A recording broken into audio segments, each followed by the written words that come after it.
Oh, testing. Okay. Okay, we had some audio issues there. We're all back to normal. Okay, 10 a.m. on the West Coast, 1 p.m. on the East Coast. You're live with the guy. Okay, we're going to talk about the J.D. Vance debate that happened last night. This was a phenomenal debate for J.D. Vance specifically.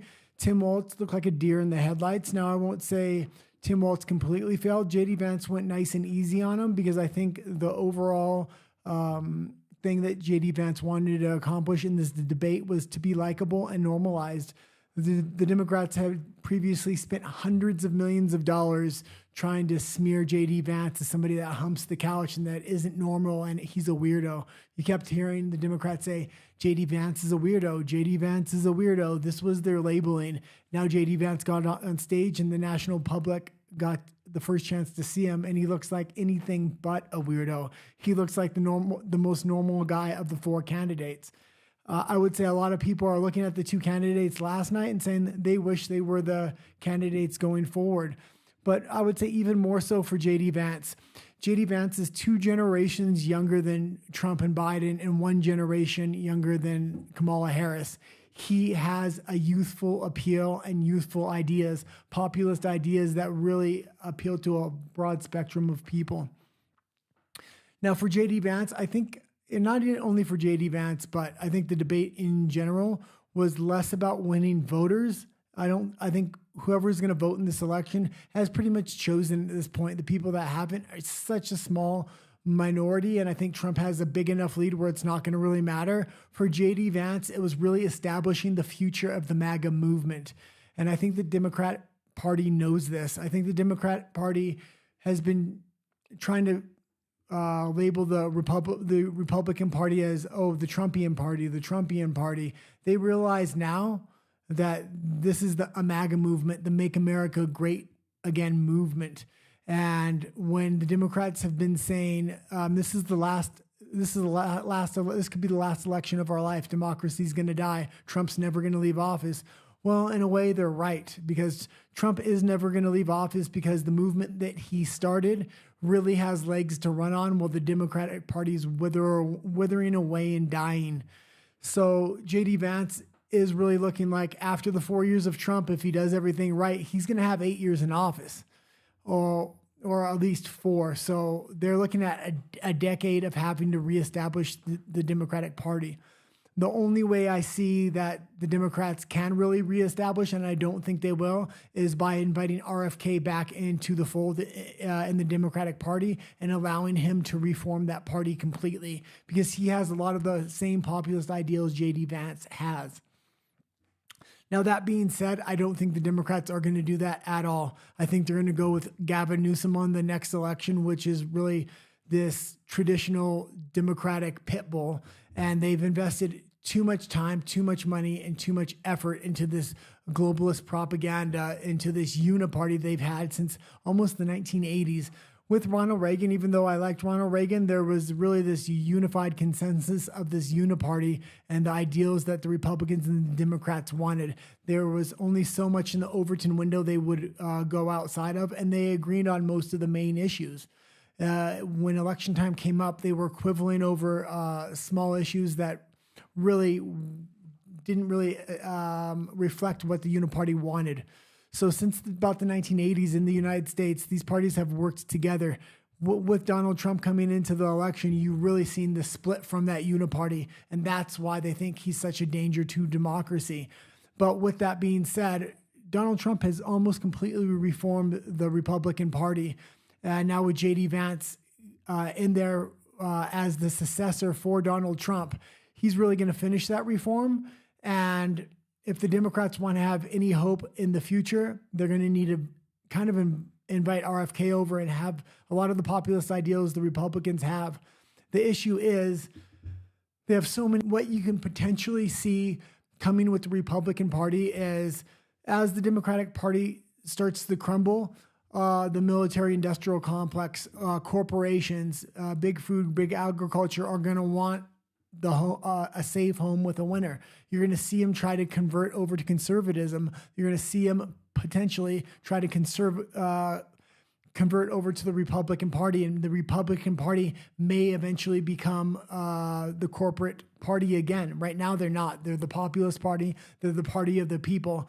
But now that they have made the cultural shift, you may see the shift of these big corporations and these big institutions wanting to come over to the Republican Party. If that happens, a lot of the people and a lot of the voters that went over to the Republican Party are going to want the party of independence and the party of the people again.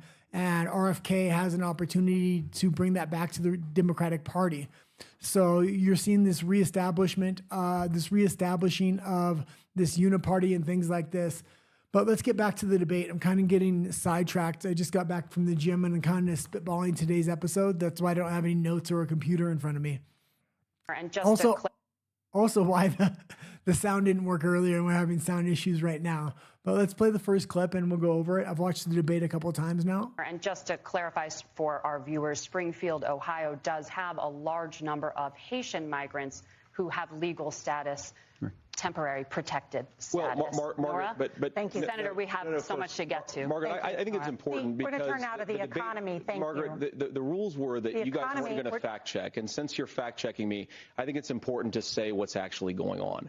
So there's an application called the CBP One app, where you can go on as an illegal migrant, apply for asylum or apply for parole, and be granted legal status at the wave of a Kamala Harris open border wand. That is not a person coming in, applying for a green card and waiting for 10 years. That is the facilitation of illegal immigration, Margaret, by our own leadership. Thank you, Senator, for describing the legal process. We have so much to get to, Senator. Those laws have been on the books since 1990. Thank you, gentlemen. We want to have... Gentlemen, the audience can't hear you because your mics are cut. We have so much we want to get to. Thank you for explaining the legal process. All right, thanks, Nat, for that clip. That was a great clip. And this really shows how the commentators were working against J.D. Vance. And it wasn't as outlandish as the last time, but the way the questions were phrased and the fact-checking was going on, they had set the rules of the debate out where there would be no fact-checking. And then all of a sudden there was fact-checking. They're talking about, oh, these Haitian migrants are illegal. They weren't even talking about Haitian migrants to begin with, but we just need to add in the fact that J.D. Vance was saying Haitian migrants were eating the dogs, which they were, which there's a lot of evidence of. Now, they just need to bring up these facts. They also did, after they talked about climate change and framing that climate change really exists, and J.D. Vance didn't even debate that point, but they didn't know what his answer was going to be. At the end of that, they had a pre-rehearsed statement, which climate change is real. All experts say so. Well, if you're asking him about climate change, what if his answer was that climate change doesn't exist? You had a pre-existing fact check that climate change is real, blah, blah, blah, blah, blah. Like, the commentators were obviously liberal biased, but this was a liberal network, so you knew this was going to happen. Going back to this, though, J.D. Vance did what Trump should have done, and he called out the moderators right away. He didn't let the moderators overspeak him. He called out that you guys are the ones that make the rules. If you want to start fact-checking, I can fact-check you. And that was really great. And the good point about this was not about so much if Haitian migrants are eating the cats and the dogs, or they're legal or they're illegal, because a lot of them are legal, but that's the issue. They're legal under this new status where under the Kamala Harris administration, you can come to the border with this app, claim asylum, and you're automatically released into the United States. This is causing millions of people to be flooded into the United States in a legal manner, which a lot of these people are committing crimes. They're competing for homes and jobs with American workers, which is absolutely devastating the American economy when it comes to the people themselves. I'm sure this is good for big corporations. I'm sure this is good for big government and everything else, but the people are feeling it and they want a change. Kamala Harris is trying to say she's the candidate of change, but good on J.D. Vance. All last night, he kept bringing up the fact that how is she the candidate of change when she's been in there for the last 4 years? If she wanted to do something, she should have started doing it 4 years ago. She wants to start trying to fix the border now that it's a few months out from the election. The whole time she was talking about she was going to open the border and reverse Trump's policies, and that's exactly what they did. They didn't reverse those policies until the very end. So good on J.D. Vance for setting the facts straight. And it's not just about illegal migrants. It's about migrants in general. You can't have migrants flooding into the U.S. on refugee status, that you have an app on your phone, which is going to automatically approve you. Now, you do want people coming into the States. You do want immigration, but you want lawful, legal immigration done in a pre-organized fashion, not last minute. People are showing up in the borders at the border en masse, and then you're shipping them around the United States to change voting demographics and things like this within the United States. Okay, let's play one more clip here. Governor, just to follow up on that, the question was, can you explain the discrepancy? All I said on this is I got there that summer and misspoke on this. So I will just, that's what I've said. So I was in Hong Kong and China during the democracy protests, went in. And from that, I learned a lot of what needed to be in governance. Thank you, Governor. Governor, just to... Okay, so you stopped the sound? Okay, so that was the one hard question that he really got all night, and he didn't have an answer for it. He should have been prepped. If there was one question that he should have been ready for, it was that question right there. It had been in the news cycle for the past 48 hours, so he knew he was going to get hit with that question. I was just surprised it was the commentators that hit him with the question and not J.D. Vance. So the thing was, he said he was in China during the Tiananmen Square incident, and he wasn't. He was making field trips to China with basketball teams and other schools and things that he coached, which is very suspicious to me. Like, these relationships you're having with China, maybe we need to be calling them Ching Chong Waltz, just like we're calling her Ching Chong Scheinbaum. That's the new leader of Mexico. They seem to have these odd relations with China. And when the subject of China came up, it was very interesting, Tim Walz's response. He said, you're not going to win a trade war with China, going against Donald Trump, saying that his economic policies are horrible and that we shouldn't engage in a trade war with China. Well, if they don't engage in a trade war with China, it's probably going to be a physical war. And I think this is what the Kamala Harris administration is really highlighting over and over and over again. This Israeli war, the Ukrainian war, this Chinese conflict becoming more and more heated. They're constantly boiling the water with Russia. The BRICS, they have no good trade relations with BRICS. She refuses to talk to any other foreign leaders and cool down the temperature of the room. And this was really highlighted every time Tim Walz was talking about China.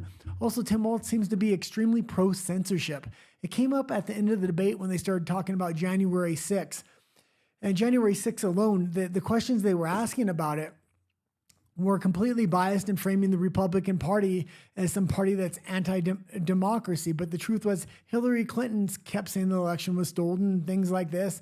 And also, if you want to ask a question about January 6th, why aren't you bringing up the two assassinations of Donald Trump, or the attempted assassinations?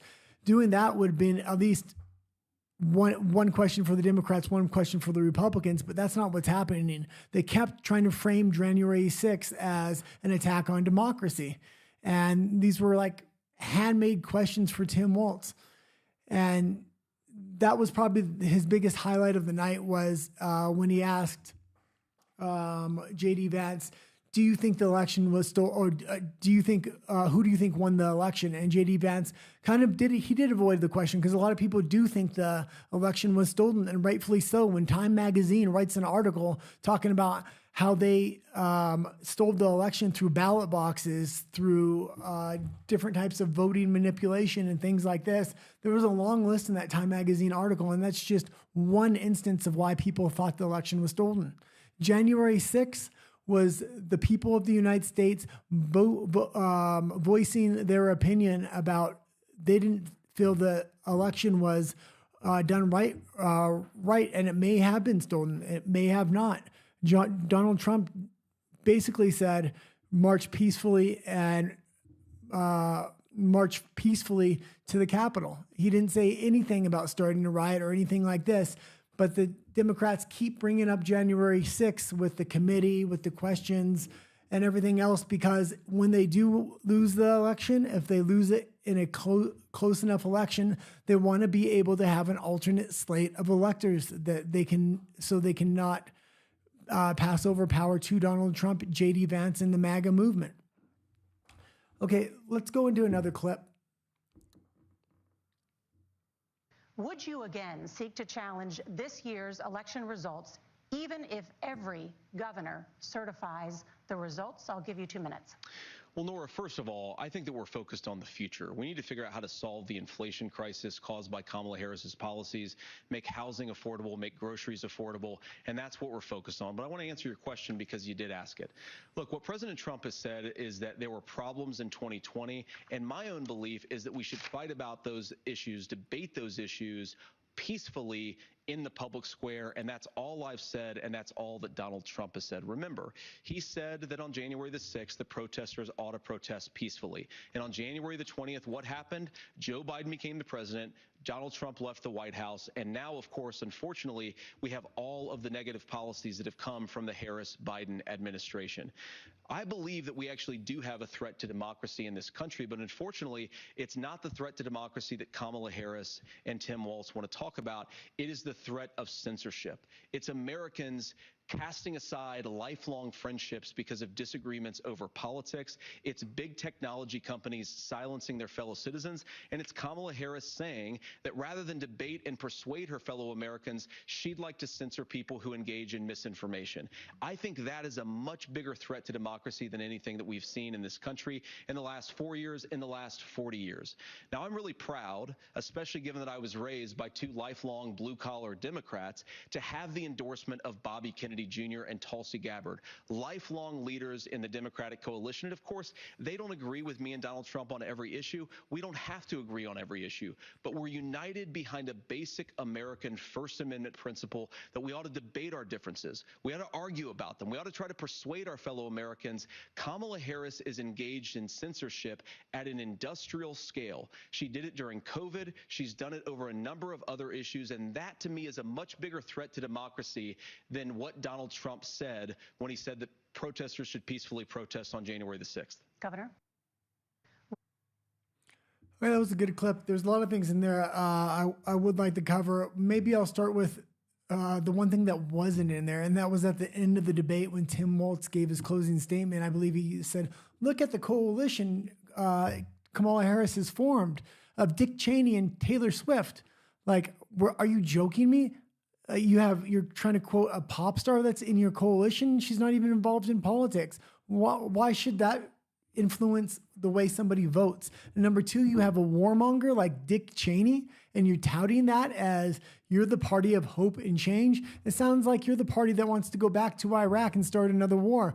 Maybe in the middle, maybe in Israel this time, maybe in Iran, maybe in Ukraine. I don't know. But Dick Cheney is currently the head of Halliburton, and you're touting him as somebody that's in your coalition. Look at the difference here. When J.D. Vance touted his coalition, it was RFK, the Maha movement, Make America Healthy Again. Tulsi Gabbard, Vivek Ramaswamy. I mean, you can go on and on about the qualified leadership that's in the Republican Party right now. And I will admit, a lot of these people are disenfranchised liberals, disenfranchised libertarians coming over to the Republican Party, and rightfully so. It's good to see such a coalition. I think this is really going to influence moderate voters when it comes election time. But the other thing is when he brought up censorship, this is critically important. And I really think it's critically important, not just for moderate voters, but for liberals that maybe aren't hardcore liberals, but are more moderate liberals, to kind of appeal to those people to come over to the Republican Party, say, we're the party of not censorship. We're the party of free speech. Why does this appeal to many liberals? It's because censorship has really been engaged against the Republican Party and conservatives over the last few years. Anybody that wasn't a very, very, very progressive liberal, censorship has been all over YouTube, all over Facebook, all over Twitter when it was Twitter. But now the shoe's about to be on the other foot. I think a lot of people can see Donald Trump's most likely going to take office. And that censorship industrial complex, if it's not changed to promote free speech, the Republican Party could use it as a cudgel to go against liberal ideology. I don't think they will, because they have smart, intelligent people like RFK, like Tulsi Gabbard, like J.D. Vance, saying we want free speech, not censorship. People like RFK and Tulsi Gabbard, who are former lifelong Democrats, are really going to probably keep the party honest and say we don't want censorship. Just because it can get the Republicans some power doesn't mean you should use that tool. Free speech is what the American Constitution was based upon, and the future of America is really going to depend upon that. Now, I think we have another clip. Senator, thank you. Governor, you previously opposed an assault weapons ban, but it's only later in your political career did you change your position. Why? Yeah, I sat in that office with those Sandy Hook parents. I've become friends with school shooters. I've seen it. Look, the NRA, I was an NRA guy for a long time. They used to teach gun safety. I'm of an age where my shotgun was in my car so I could pheasant hunt after football practice. Okay, so this is interesting. She didn't let the clip keep playing. Was there any more of that clip? Okay, just after that was actually the hook, line, and sinker for what Tim Walz was saying. He said, I used to be a pheasant hunter. I used to be a hunter, and so was Kamala Harris. Kamala Harris has touted the fact that she owns guns, but now Tim Walz is saying that she's a hunter. This is absolutely ridiculous. She's not a hunter, and that's an outright lie. And it's something else he's going to say, oh, I misspoke again. I misspoke about this. He's just lucky J.D. Vance was being a nice guy last night and didn't hit him on all these facts. J.D. Vance had an A performance, but the underlying thing was J.D. Vance wanted to come off as normal and come off as the level-headed candidate, because he is the one that is taking over the party. A vote for Trump is really a vote for J.D. Vance as president, because he's going to be the one most likely running for the Republican Party, and he is the future of the Republican Party, it looks like. So it's very interesting how the Democrats now all of a sudden are all about border security. I can remember when they were saying the wall was racist. The wall was racist, but now Kamala Harris wants to build a wall. Oh, we need to get rid of guns. Oh, but now I'm a gun owner. I'm Kamala Harris, and I'm Tim Walz, and I'm a pheasant hunter, and we both own guns. We're both hunters. We're both pro-Second Amendment. Well, that's new to me. You're starting to sound real like Republicans. And then you're friends with school shooters. Now, I will give him this. He probably misspoke. He meant to say he spoke with the parents of school shooters, but still, it just doesn't sound good, and it's a very clippable moment. Tim Walz and Kamala Harris are adopting all of Trump's policies, and not just Trump's policies, but all the conservative policies. It's so interesting where they're adopting traditional conservative policies, almost remaking the Democratic Party in the model of the 90s Republicans. J.D. Vance and Donald Trump are reforming the Republican Party to liberalize it, to become a lot of libertarian values and good moral conservative values. When it comes to abortion, I really liked what J.D. Vance had to say, and they're saying that's his weakest point. But it's different than traditional Republicans always say. Traditional Republicans always say, abortion bad, no abortion, that's the law, we're going to change it. And that's going to lose you a lot of voters and lose you the culture. You have to slowly, over time, change the culture before you can make abortion illegal. You have to make abortion illegal in the mind of the voters first, culturally, meaning abortion's legal, but it should be culturally untenable. It should be something nobody wants to do other than in safe and rare occasions. Right now, abortion is so liberalized and accepted, people get it like they're popping candy in the United States. Planned Parenthood pays for these abortions. They're done in mass across the United States, especially on the Black community. It's outright racism in a way, if you think about it.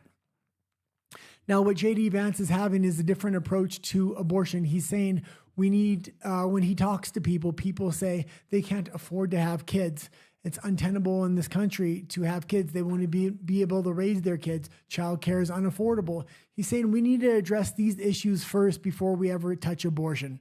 Okay? What he's saying is we need to have child care. We need to have health care. We need to have higher paying jobs and wages within the country so one parent can stay home. If these things change, people aren't going to want to get abortions. So you're not going to have to worry about making abortions illegal because it's going to be culturally untenable. People are going to want to have children, and the population rate will then reverse. Okay, let's listen to another clip here. Oh, there's no more clips. Okay, I was kind of playing this one by the fly today. I was coming home late from the gym. I was a little bit tired, and we hooked up everything real fast, and I just wanted to get out on time. I had watched the debate a couple of times, and I'll talk about it again tonight with Nat. That's tonight at 4 p.m. on the West Coast, 7 p.m. on the East Coast, live from Mexico City. Thanks for tuning in. Adios.